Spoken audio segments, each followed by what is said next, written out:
Käes on suur ja tähtis päev. Meistrivõistlused Eesti ujumises 2010 alaga on tegeletud küll juba aastaid, aga eks ta otsib veel oma õiget nime. Täna on finaal. Finaali on jõudnud 4 vapraimat. Pingelistest poolfinaalidest rohkem edasi jõudnud ei ole. Suve läbi on toimunud tihe eelvõistluste sõel ja ega võistelda sel alal küll väga tihedalt ei kannatagi. Ago Pärnust. Isiklik rekord 5.35.14 on küll selgelt kõige nõrgem, aga tema sooritus poolfinaalis oli muljetavaldav. Märt Raplast sel hooajal väga stabiilne, ujunud ikka sinna 3 minuti kanti, isiklik rekordki 3.00.00. Ja siis Ott Tartus, tulevikulootus, noorim osaleja, aga teinud juunioride seast kõva tõusu just sellel hooajal. Isiklik rekord on alla 5 minuti, aga tema sooritused on iga võistlusega paranenud. Indrek Tapalt, kes siis veel kui mitte Indrek Tapalt, tõeline gigant sellisel nõudlikul alal. Ainuke eestlane, kes saanud tulemuse alla minuti. Aga need varasemad tulemused ei maksa täna mitte midagi.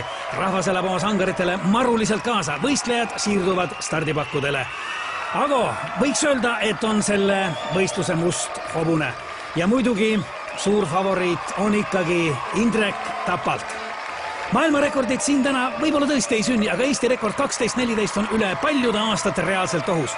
Kui ei juhtu superüllatust, siis peaks ju Indrek Tapalt selle võidu siit võtma. Aga mis ajaga, see on täna suur küsimus. Õhus on pinget, õhus on elektrit, võiks isegi öelda. Kaalul on, oi kui palju, kaalul on rohkem kui elu. Võistlejate traditsioonilised stardieelsed rituaalid ja nüüd rahvas hoiab hinge kinni, saal hoiab hinge kinni, kogu rahvas hoiab hinge kinni.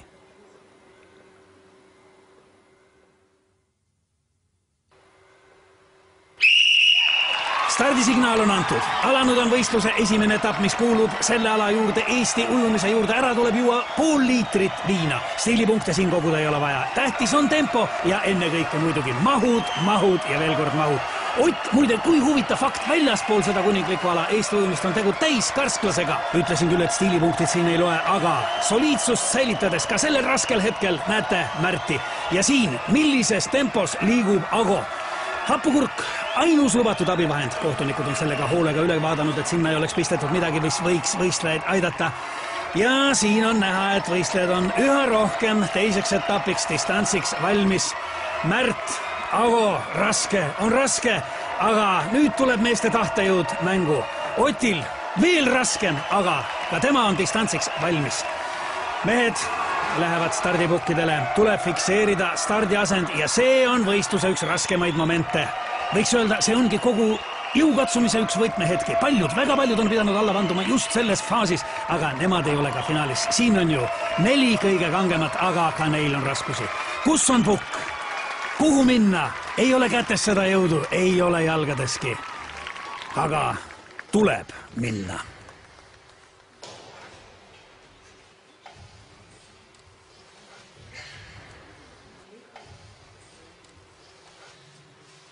Kas nüüd on kõik kohtunikule meelepärane? Kas võistlejad on stardiasendi kätte saanud? Jah!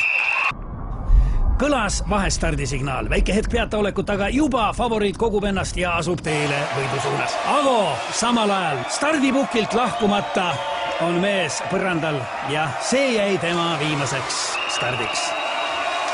Võistlus aga kestab. Märt kokkupuutel veega uppus tema, võib-olla isegi enne. Indrek, suurmeister on startinud väga võimsalt, tõsi küll, suund ei ole päris see, mis ta olema peaks, aga see ei kahanda tema soorituse väärtust, soorituse sära. Taamal on näha, et üllatuslikult on rajal veel Ott Tartust, kes ujub koera, aga kuidas? Samal ajal publik elab kaasa ja mida me näeme?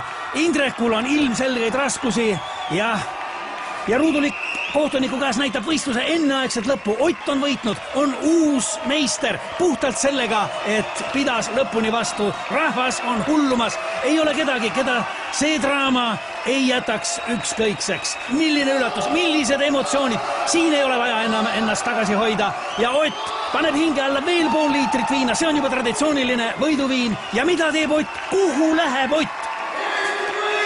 Veel võimas ja uue meistri väärline võidukarje, milline ootamatu pööre tänastes sündmustes. Ott tormab välja, külma kätte, lumme, ei, autosse. No kuhu nüüd Ott, kuhu ometi? Aga mida teeb Ott? Ott näitab, et suudab veel kiirendadagi liikudes ainult temale, ainult Otile Tartust. Mõistetavalt trajektoori läks igaühel ole oma tee, aga niisiis nüüd. Jah, see on lõpp. Vapustav võistlus. Ott saab meistritiitli ja postuumselt ka Eesti ujumise kuulsuste halli. Teised mehed tulemust kirja ei saanud.